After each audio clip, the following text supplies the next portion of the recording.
Any luck? But, You guys want to show that you're here? Yeah, probably. Okay. We're going Did you get this house too? yeah, there you go. Oh, you did? You have dates? Okay, good.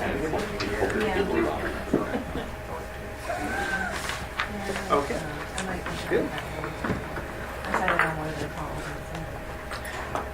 Just take a second to get the projector connected. Or more. One more.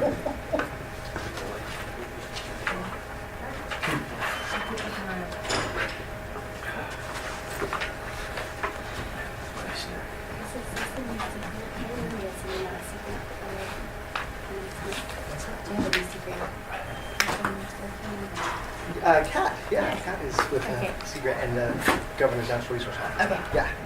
So I'm gonna get a chance to. Oh, I just want to Yeah, there's a couple new players here. Kat did.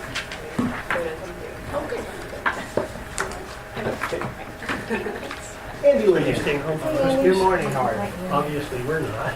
Feel free to sign in and get some coffee. Or any cookie. Okay, I think we're going to get started. We got all the voting members here, and I'm guessing legislators will be here sooner or later.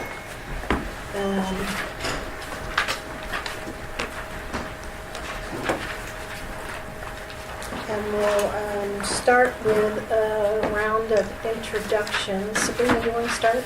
Oh, I'm Sabrina. I'm the rules coordinator for DSL. Hi, I'm Christina Volnikowski. Jim Simich, trust member. Louise Soliday, trust member. Emily Martin, trust member. Laura Anderson, trust member. Chris Costelli, Department of State Lands. Our IT guy, Ted Bright. Richard Fitzgerald, Department of State Lands. Andy? Andy O'Leary, DLCD. Pat Baker, Governor's Natural Resources Office. Shelby Walker, Oregon Sea Grant. John Sarah, Office of Comptroller Perpetrator. Great, welcome everybody.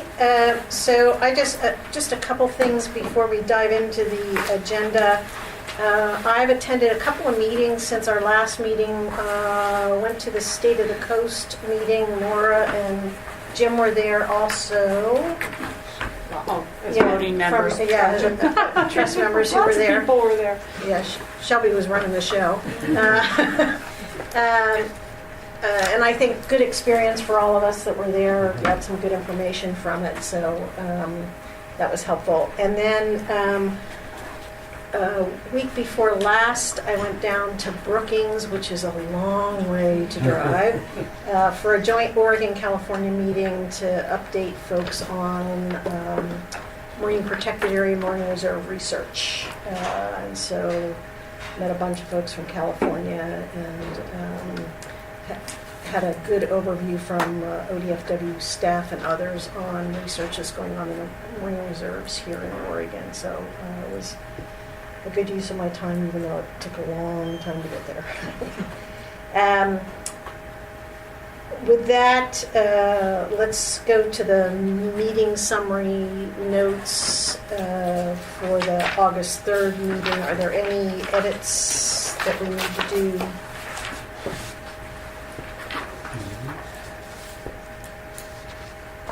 Is there a motion to approve them? Is there a second? A second? Great. All those in favor, please say aye. Aye. Okay, motion carries. Okay, Jim is going to update us on where we are on research, the inventory of research and monitoring projects. He sent out a spreadsheet yesterday. I don't know if everybody saw it, but Yeah, I did not print out or even suggest having it printed out because to put it on a single I page. tried. I couldn't get it to print in any format that made I can't read sense. it. I tried too, and Yeah. so you know we did try, and I was hoping to put it up on the screen. So maybe It really doesn't matter because I think that, like I said last time, this is a list in progress. It's changing every time we meet, and I will just simply continue to add. The one thing that I think is different from the last time is that we're starting to get more input from quite a few people on the kind of social economic side of research and studies, many of them related to the marine reserves, but not all of them. And so that's expanding with us quite a bit. I think that in terms of kind of hard science research. I think the list is about as complete as it can be right now. Again, it's changing. We do have some new faculty members that are starting new projects that need to be pulled out. I really don't have a good mechanism in place for tagging projects that we have listed that have either been completed or simply terminated. I'm not sure I'm open to suggestions on that because other than resurveying all these people every year, I'm not sure how else to do that. And I'm not sure that it needs to be, even if a project has been terminated, I don't want to delete it from the list because I think it represents some potentially valuable research that has been done. There's information from that study, and it'd be nice to know that it was done and there's a potential contact person to get at results if we need. So I think that should do it unless you have questions. Any questions? Yeah, I appreciate the work you put in on compiling that. We should probably post that to our website. Just always have it marked as a draft because it's going to be a... It's always going to be a draft. But it would be good that others have access to it. So let's... Chris, let me send you a new one tomorrow because Okay. I actually got some responses this morning. Oh, great. Okay. Yeah, send it to Sabrina and I. I think you have both her emails. Okay. Great. Is there any way to make it editable for people, like if people wanted to add new research that they're doing? I mean, I know that would probably be a whole technological, leap Well, forward, but what many people are doing, I've been sending them a copy of that and they're returning their information in the same format. So it's fairly easy for me to just paste in. Some of them have sent it back with their own information pasted in, but then I need to go to the master one anyway. But it's in an Excel spreadsheet, so it's very easy and needed. Yeah, normally when we post on the website, we're doing PDF documents so that people can't mess with them Right. Right. yeah. without us knowing it. Chris, were you going to say something? No, I think I'm fine. Okay. All right. Anything else on the spreadsheet? Great. So it would be good to have the document up for this next. Would. But here, I'll go through some things while you're still trying to get the technology to work. So the Rules Advisory Committee met twice. And they started with a draft. And Shelby was on the Rules Advisory Committee, and Christina attended the first advisory committee meeting. And Andy, were you at the first one too? Yeah. So there's some people in the room who participated in one way or another. And the draft has significantly changed from the first draft, which is great. The Rules Advisory Committee took seriously their task to really think through what we should have in the rules. You'll see there are a lot of things that are not in the rules, and that's by intention because they will be put in the RFP or in the grant agreement itself, and it will be dependent on what it is we're requesting proposals for and what kind of grants we're awarding. So there's a lot of things that I've got on separate lists that we need to remember to put in the RFP and we need to remember to put in the grant agreement. But the rules are intended to provide some general guidance to potential applicants for grants.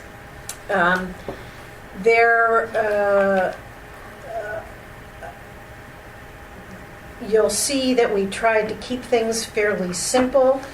I apologize for the format, but it is the state mandated rules format. So the outlining makes no sense under any outlining that you learned.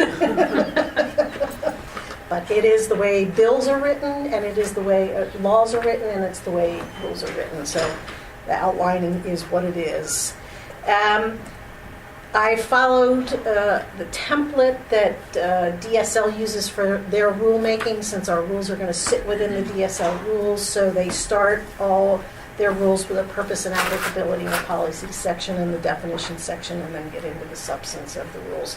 So that's the way it's formatted that way, because I was trying to be consistent with how DSL has done their rules. In the policy section, the first two pieces there are taken almost word for word out of the statute. The only thing we did was add data management in number 2, which isn't covered by the statute, but which we thought was pretty important to cover in these rules, because one of the things we want to make sure is that there is a data management plan and that that data is going to be accessible to the public and others to use upon project completion. Shortlisted definitions, all of those terms are used somewhere in the rules.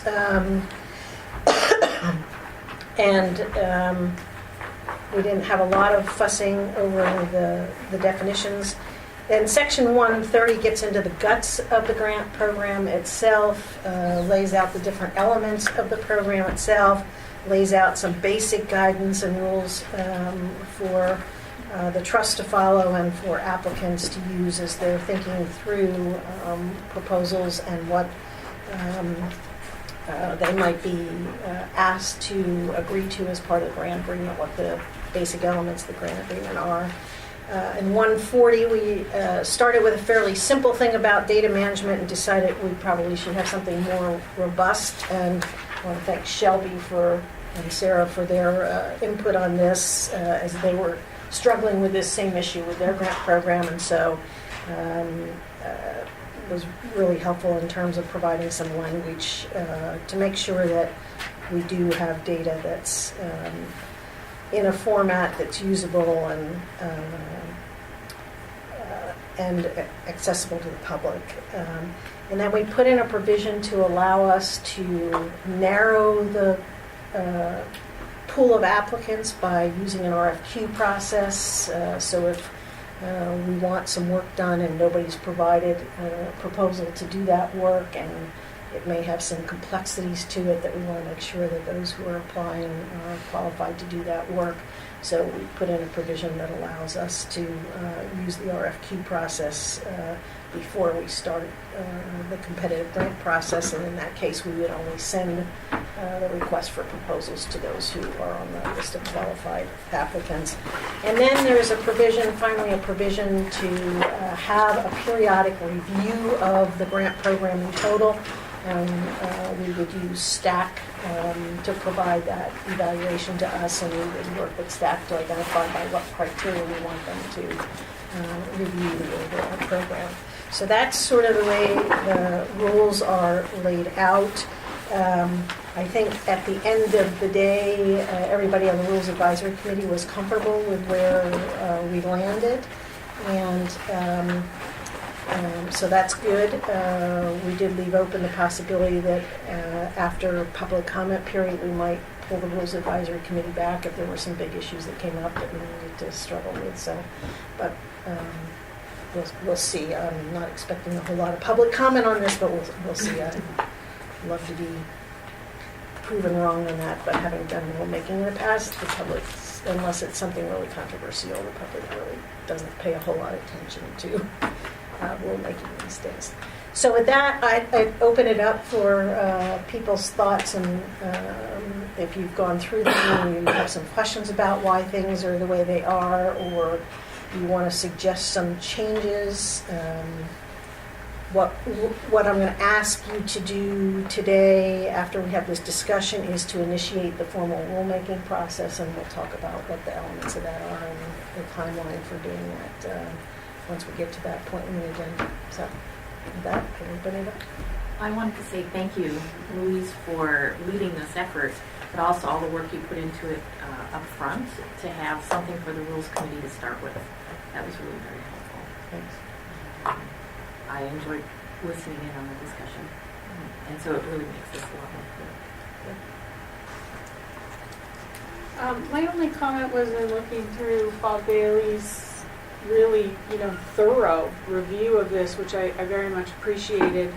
And obviously, I don't see him here today, but my sense was that pretty much all of his comments were stylistic and not substantive, and I want to see if the Rules Committee agreed that that was kind of the take-home for Yes, his so suggestions. we went through all of his suggested edits, and some of which were accepted and some of which were not. A lot of it was stylistic, and Bob indicated they were stylistic. He just said, if I was working these, this is how I would write it. It was kind of And like, that's yeah, fine. that's a great way to put it, Yeah. but it's really not that substantively Yeah, it's a difference different. without a distinction, and Right. so some of them we accepted, some of them we didn't. Bob did send an email. I don't know if he sent it to this group or to the RAC. I think he sent it to the RAC after I sent out the final set of edits, and he had actually gone through again and said he was really satisfied with the way they turned out. So I think he was. I appreciated happy the with time that. that he put Yes. into really looking through it with his experience. I thought that was a really Yeah. good contribution. So. Yeah. Anything else? Well, I had one little comment on your policies on number 1. Mm-hmm. Our emphasis all along has been on Oregon's nearshore ocean and coastal Yeah. resources. Is that a problem? Yeah, so we had a long conversation about this at the RAC about how to characterize. I drafted this with nearshore in it, and we ended up with Oregon's ocean and coastal resources because that's actually what the statute says. Okay. So that's the language in the statute, and we defined it in a way that it implies it's the nearshore.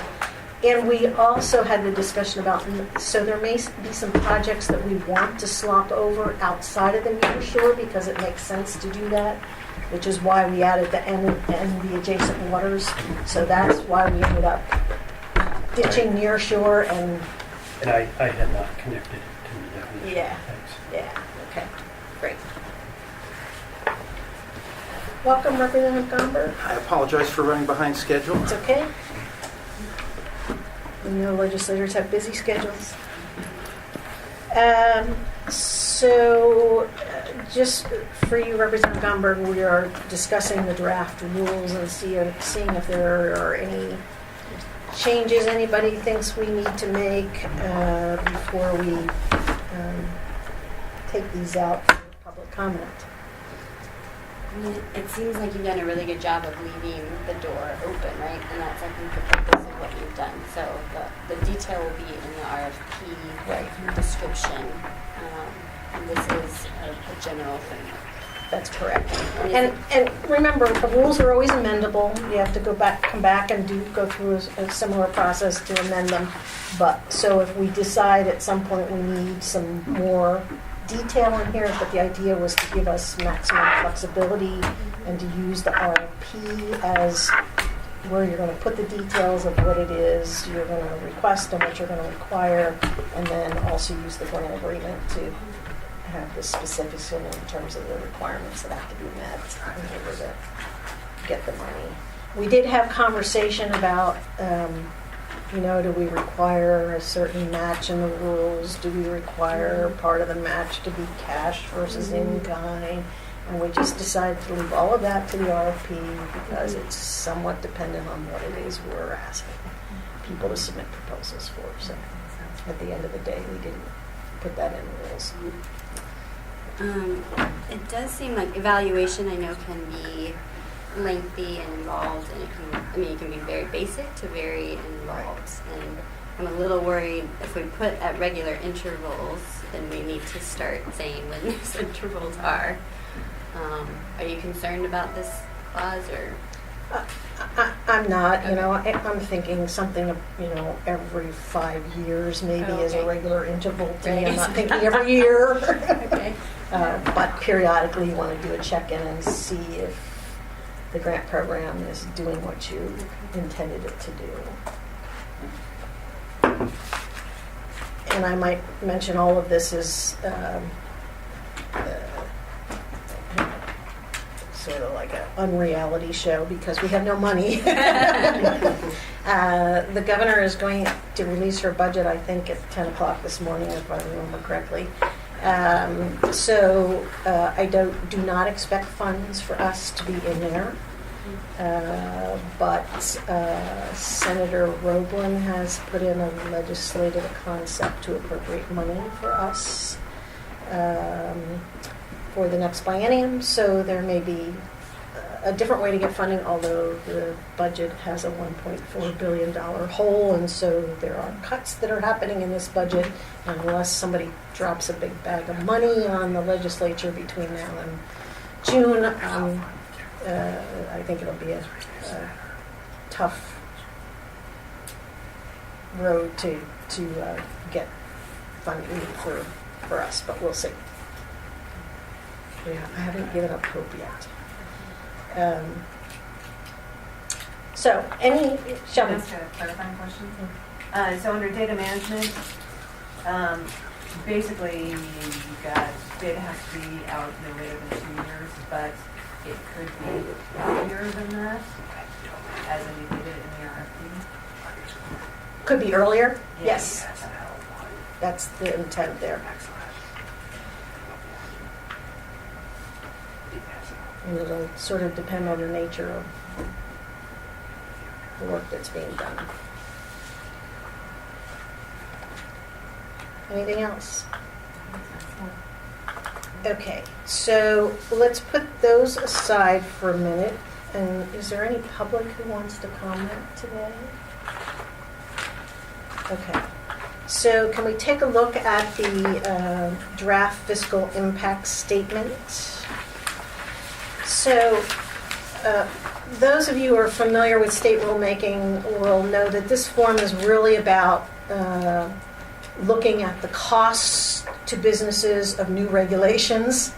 And so this is what we're doing are rules that are actually more likely to benefit businesses in Oregon as opposed to create costs for them. So in crafting the fiscal and economic impact, and so look at that section in particular is the key section that people look at when they read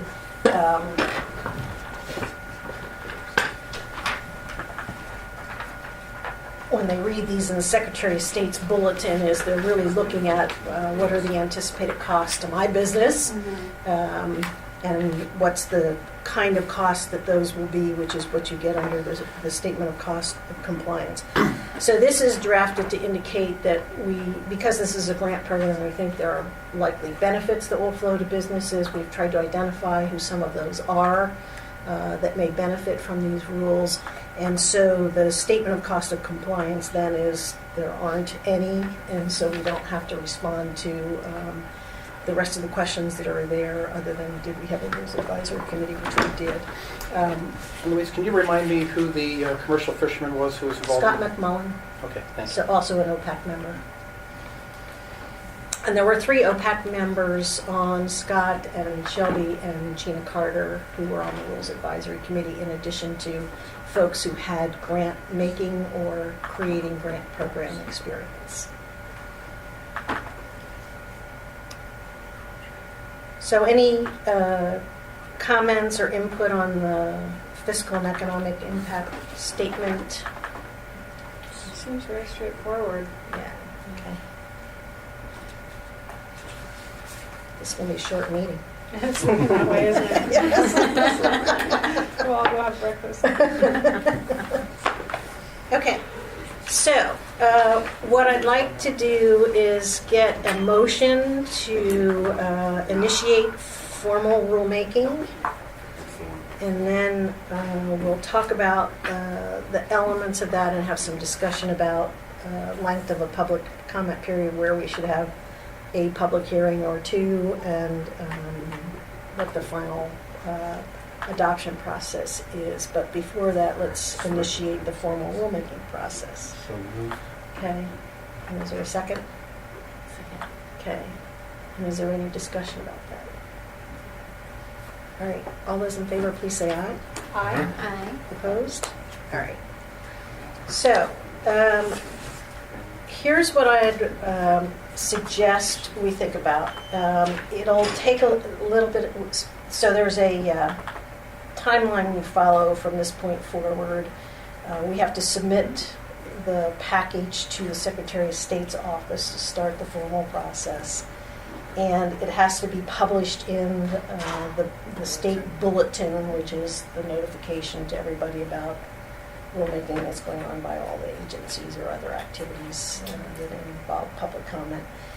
And as I recall, Chris, we have to get them in by the first of the month if we want them published on the 15th or by the 15th. Vice versa. But actually, there's some. Okay. I'll let Sabrina's our rules coordinator. She can Okay. talk to this a little bit because there's been some updates to.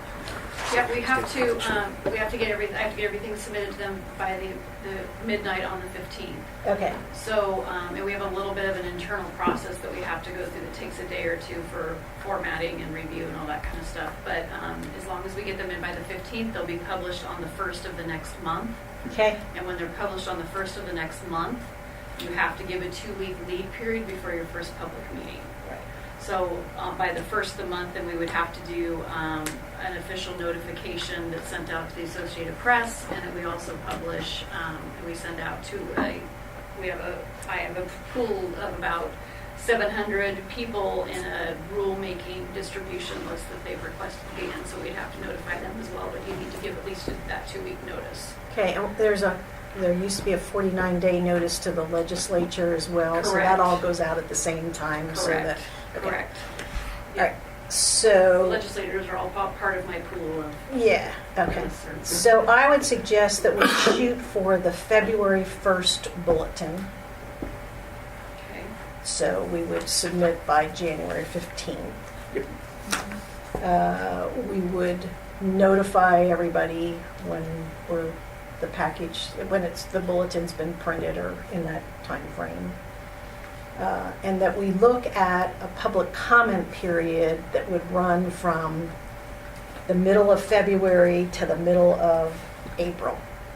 So a 60-day comment period. And that sometime in that 60-day comment period, we do a public hearing or two. My goal is to get the public hearings squished in between crabbing season being at peak and salmon season starting, so that folks on the coast can come comment if they want to come comment. And I don't know that many fishermen will want to, but there are a lot of people who are tied up in things that are associated with the fishing seasons, and so I was trying to hit between those two seasons. We don't know when crab season is going to open yet, at least I haven't heard. It normally would have opened today, but because of the domoic acid issue, it's on hold. But hopefully it's going to open sometime in the next couple weeks or month, and so the big rush will be over by the middle of February. So does that make sense to folks? Chris? Louise, we will have Matt DeVore, our attorney, review them before they go out for public comment. As you recall, he had no comments on the first draft, but there have been quite a few changes from RAC meeting 1 to the last RAC meeting. Okay. If he has any changes, we'll certainly send them to you. Are you content sending the rules out with whatever suggestions Matt has, or do you want to just see what he has and then go from there? Let's see what he has and go from there. And waiting until the January 15th submission date gives us a little time to do that. So if there's something really substantive, then we can do a conference call or something, Okay. with folks to talk about it. So then the next question is public hearing or hearings. And I would suggest we do at least one, and if we're going to do just one, I suggest we do it in Newport. And if we're going to do more than one, I'd suggest we do it something in Newport and something in the Valley. While I'm happy to go to every county on the Oregon coast and hold a hearing, I know I'm going to be sitting in a lot of empty rooms, having done this before. And people can submit written comments, and people have busy lives, and not a lot of people come to rule hearings, is my experience, unless you're doing something really controversial. So how do people feel about that? If there's typically not a huge turnout, is there any point in having 2 hearings? You need one, right? But technically, you don't have to have any, but I would One would offer be a good one, thing. yes. And we'll present those in a way that people can participate by telephone or electronically rather than having to be there in person. Yeah, there'll be a public comment period where people can submit comments electronically Yeah. or in writing to Sabrina and the department for, what you're saying, maybe 60 days is what you're saying? Yeah. But the public hearing will be an opportunity to ask, for us to give us sort of a general overview at the beginning. They can ask some questions. Then you typically go into a very standard hearing where you just take testimony Right. on the And the I rules. understood the process of keeping the comment period open and Yeah. submitting letters. I'm just wondering if people can't attend in person but want to actually make comments or listen in, we'll have that available electronically or by telephone? Yeah, depending on where we are in terms of a meeting room and the capability of that meeting room to accommodate that sort of thing. If that's something that's important to the OOST, we can, we have Adobe Connect account and we have conference call capabilities. It'd just be a matter of choosing a venue where we can plug into both of those. Right. We get these. I'm not suggesting, I think any more people are going to want to phone in than actually Right. come and attend. Yes. But if we're talking about limiting ourselves to one hearing, I just want to make sure that we provide as much opportunity as possible. Right. Louise, do you think OPAC would be amenable to allowing a space on their agenda as we did in the past? So I'm going to the OPAC meeting next week. I'm on the agenda at the very end of the day to give them an update on where we are in rulemaking, and that's one of my questions for them. Yes, that would be a... What that does in terms of their agenda is it creates an uncertainty in terms of how many people want to comment publicly and how much time that takes on their agenda. But I'm... And they're in Florence, I see on Thursday. Yeah. So I'm going to go have the discussion with them. Yeah, no, we're not doing the discussions. Yeah, gotcha. But they're, and I don't, and yeah, that's the thing is the uncertainty of how long a public comment period might take on the rules at their meeting. Well, if they get more attendance at their meetings, then I would expect their rulemaking hearing. So you may have people who want to weigh in there. And I would think you would want that to happen in the spring when the rules are out for public comment. Yes, yeah, we don't want to do it happen next week. No. Yeah. And I don't know what OPAC's meeting schedule is for next year. Is it one been set? They at all? usually do one in the spring and one in the fall. Yeah. And it's usually sandwiched in the time period that you're trying to avoid crabbing and salmon. So around the same time window. Yeah. So. And we can do our best to tailor the outreach however you think is the best to reach the largest audience. We will send the notice and all of the materials to Andy, who sends it to the OPAC listserv. We have the OOST listserv. If you have suggestions for Public Ports Association, we think we should notify them, or some other umbrella organizations who might be able to disperse the rulemaking. So one of the things, so Shelby, is there you have a list of folks that you're through your grant program that you send requests out to, or are they just posted somewhere? We do send notices out to folks who are interested in RFPs. So that's really the target audience for these rules, and so to the extent that we have networks of researchers and people who are doing research and monitoring, that's probably the group we really want to get at, because they're the ones who are going to have to live within these rules and work within these rules. So if there are those sorts of networks that we can tap into to get information out, that would be good. And we could certainly forward it on. Okay. Excellent. Yeah, I would suggest one meeting, one hearing in Newport. Okay. Others feel strongly about doing more than one? Okay. And I would try and just, we'll figure this out, but try and run that sometime in the middle of the public comment period, so mid-March. And we can, use the port's got a good meeting facility down at South Beach with plenty of parking available. I don't know about capacity to do telephone. Yeah, we've had good luck at City Hall, Newport City Hall. Okay. They have good All right. facilities. Okay. So if we can be flexible with our date, which we have, seems like Yeah. we have lots of time to decide, we could look in there, or certainly Hatfield. The Lincoln County Extension Office also. Oh, yeah, It's the brand new one, yeah. not wired. And I assume they've got a big conference room in there. Yeah, okay. So there's some options. So I can work with DSL staff on getting the date and logistics set up for that in a place. So Chris, in terms of hearings officer for the rules hearing, I'm assuming I'm just going to do that unless somebody at DSL is dying to do it. You're welcome to do it. I can do it. Richard might want to do it. Depending on what sort of help you feel like you need or want. Yeah, all I need is the standard Tape script recorder. that we read to people at the start of those, but The digital recorder.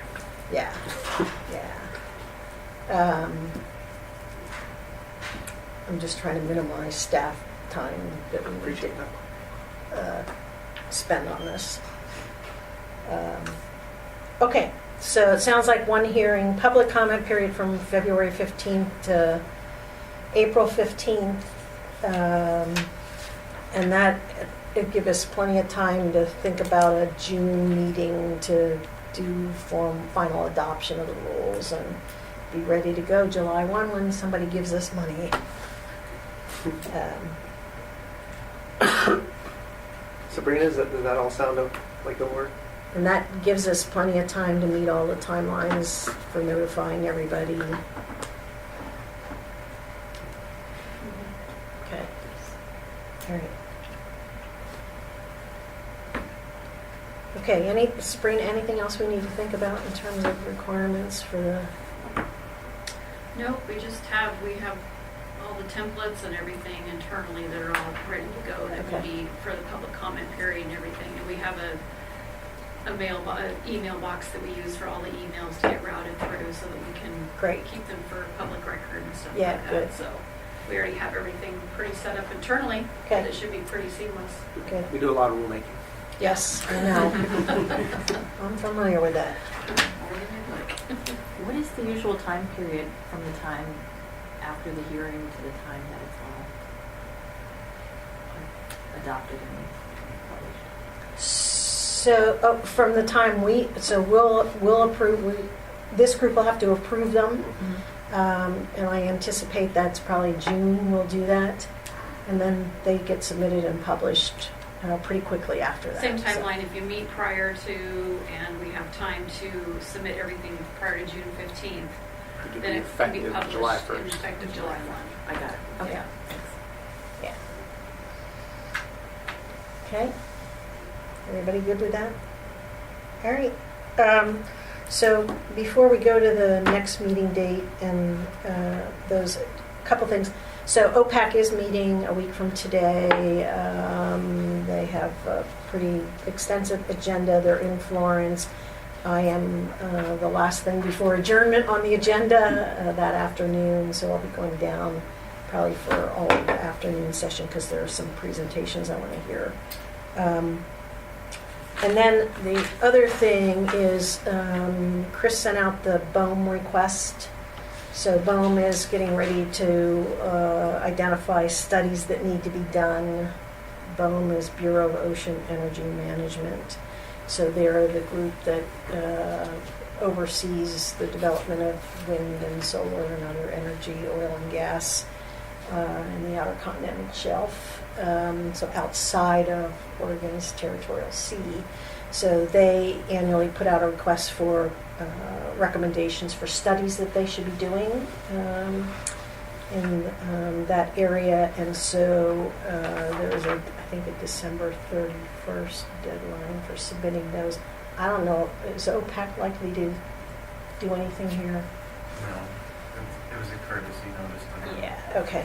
So I'm not sure there's anything that we would recommend. I don't know if ODFW is likely to recommend things.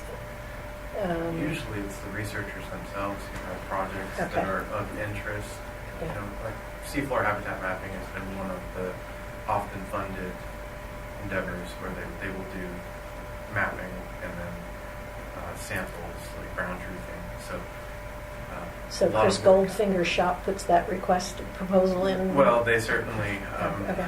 will try and bend Boehm's ear Yeah, to okay. justify more seafloor mapping. Okay, But there may be others who provide comments and interest.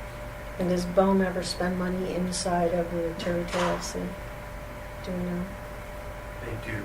Okay. It has crossed, some of their surveys have come in and gone all the way from the near shore out to a certain depth range. Okay.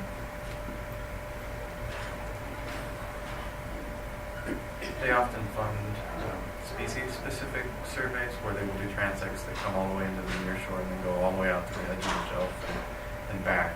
Okay. I mean, it seems like if we were capable of coming up with some priorities and offering those to Boehm, that would be really helpful because we were a non-interested party or hopefully somewhat divorced from financial benefit of a research project. But I don't feel like we're in the position. I'm not personally in the position to know what to suggest. But Although we have our 5 priority Yeah. questions, so we could submit just a letter saying we've identified these as our highest priority needs in the nearshore environment in Oregon, and so to the extent that you are studying these things in the outer continental shelf and you want to bring them in and include the nearshore, that would be great. So that's one of the things we could do, is just make them aware that who we are, and that we've got these 5 priority questions. I think that would be Does great. that make sense? Because I think we need to start Getting out there. yeah, or just to start owning, it's just having some seniority on who we are and what we care about, and that people are looking to us to provide this kind of information, and we just have to, I know we're trying to figure out what it is, but we just have to slowly get there, and we do have the 5 questions, so Right. that's entirely appropriate, and I think really good to do. Okay. That makes sense to folks? Absolutely. All right, so I'll just draft a letter to them that tells them a little bit about who we are and what we're supposed to be doing and what we've done so far, and encourage them to think about projects that'll help us answer the priority questions. Okay? Cool. Action. And then one last thing, at the State of the Coast meeting, I had a conversation with Commissioner Terry Thompson, Lincoln County Commissioner, who sort of leaned over and said, so are those enviros providing any funding for what you're doing? And I leaned back and said, well, actually, 100% of the science workshop was paid for by a grant that the Nature Conservancy had through the Packard Foundation. And he sort of looked at me and he said, send me a request for some money. So I haven't done it yet, and it's a small amount of money, maybe $10,000 or $15,000, but he said the county has economic development funds that they administer. And he said, I certainly can make a tie to economic development with the research work that's going on and is proposed to go on. So as I said, I haven't sent the request yet. One of the things I was uncertain about, and I had a conversation with the Deputy Director for Administration here this morning, is whether we even have an appropriation to put money in and spend it through. So she's checking on that to see how that might work. But I'm not going to turn down money.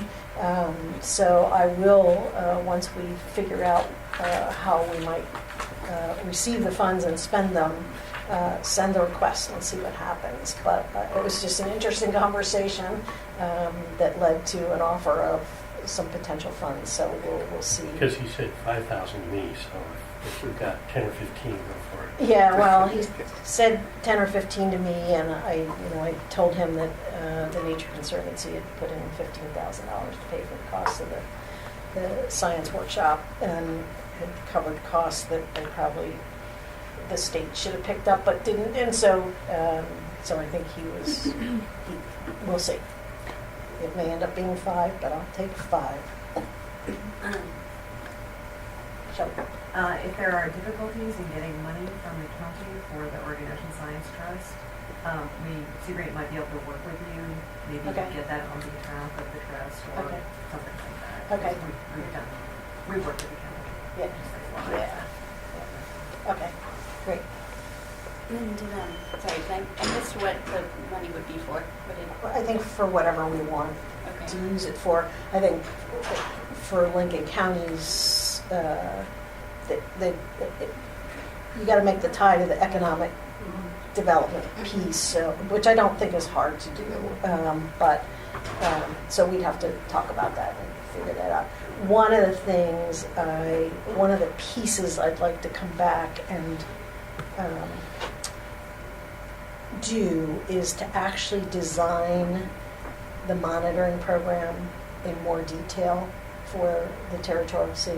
So what are we monitoring, where, how often, what's it cost, who does it, whether it's academia, agencies, whatever, so that if somebody does come up with funding or there's funding available for that sort of thing, we've already got a program design. We know what it is we want to be monitoring on an ongoing basis and where and how and who could do it and what the costs are. So that's a potential, is to use those funds to bring together people to do that. Mm-hmm. And it's a discrete one-off task that we could use it for. There may be other things.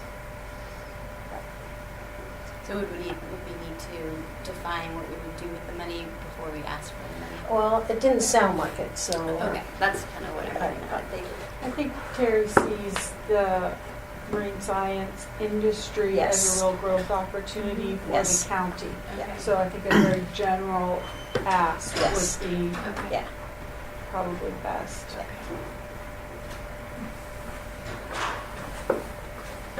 Okay. So anything else for the good of the order? Louise, did you have any public comment? I asked earlier if Okay. there was public comment and had none, so.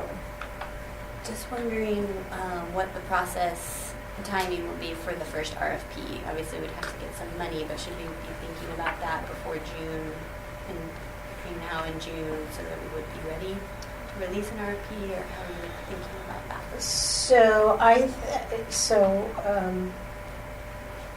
I've already got sort of a list of things that we need to include in our RFP. And I would, depending on how much money we have, the question will be, do we want to put out an RFP for proposals to answer all the questions, or do we want to start with one or two questions? And I think those are all things that we'll have time to figure out next biennium. I do, we'll get a sense during the legislative session. We won't need to wait till the end to know whether it's likely we're going to get money or not. And if it's starting to look like, I can start drafting sort of the key components of an RFP and actually have it for the June meeting, so we can have it there and have that discussion. And I can't think of a reason to meet between now and June unless something comes up that we're not anticipating. Are you expecting all of us to be at the public hearing? How would that work? No. I'll show up for you. Only if you do it in Newport. I remember years ago, GWEB, the predecessor to OWEB, hired me on contract to do a rulemaking for them on all their watershed council grant rules. And so we spent a long time with different rules advisory committees drafting all these rules, different sets of rules for their different kinds of grants. And then they decided they had to have a rulemaking hearing in every one of their regions. So I did the road show, and in 5 hearings, I had one person show up. I sat in 4 empty rooms for 2 hours waiting for people to come testify, and then at the 4th hearing, one person came. And what was really amusing is they were coming to testify on another set of rules that GWEB had out, and not the rules that I was there to. Oh, no. So it was just like, okay, I'll take your testimony and give it back to them, but it's not why we were here. So anyway, no, I don't expect you to come to the hearing. Okay. It's a painful enough thing to do. Louise, would you like us to send out a doodle poll for the first week in June? Yeah, let's do Okay. that, and then we can sort of see what options we've got. I'll be unavailable every day. Oh, yeah, so, yeah. Well, I don't know. Things start to shut down in June, committees start to shut down. You might have a little block of time. Not on Ways and Means. Yeah, well, that's true. All right. Yeah, I don't think we want to wait until after the legislature's out of session. We might be home by then. She's optimistic. The governor's going to put money in the budget, we're going Yeah. to pass our new bill, and we're going to be done in June. There you go. I'm a glass half full person. What can I say? Okay, anything else for the good of the order? All right, we're adjourned. I yield back 2 hours of your time. Very efficient too. Congratulations on your renomination. Thank you. Let's see what something's about. Good.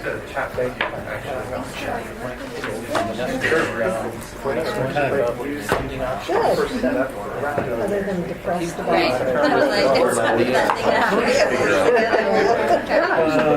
Still there between feeling down and breaking down and just like, We tried that before with how am I yachts. going to get out of this? Found out it doesn't work.